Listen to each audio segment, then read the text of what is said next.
Hi everyone. In this video, we are going to take a deeper look at the Current Channel Profiles. Current Channel Profiles was recently launched by Microsoft as part of cloud updates in the M365 Apps Admin Center.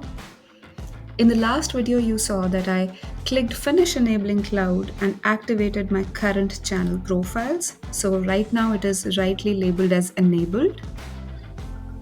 Let's go right in. In the left nav, I will click on the current channel profiles.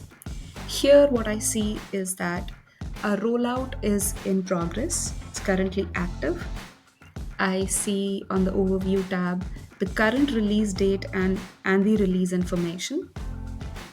I do not have a set schedule for the current channel because we do not have a predictable cadence in which updates are released in current channel.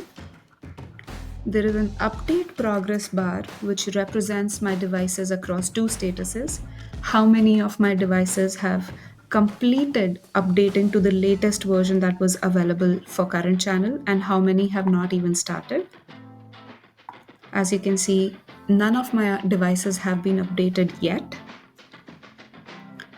I can also click on View All Devices and look at all the devices which are specifically managed by the current channel profile. So there are two devices that are in update channel, which is current.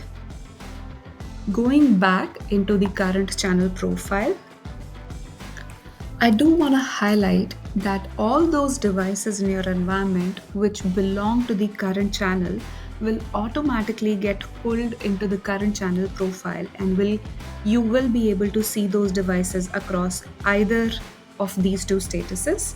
And when you click on view all the devices should get reflected there unless you have specifically excluded these devices by going into overview and choosing an excluded group under tenant level setting.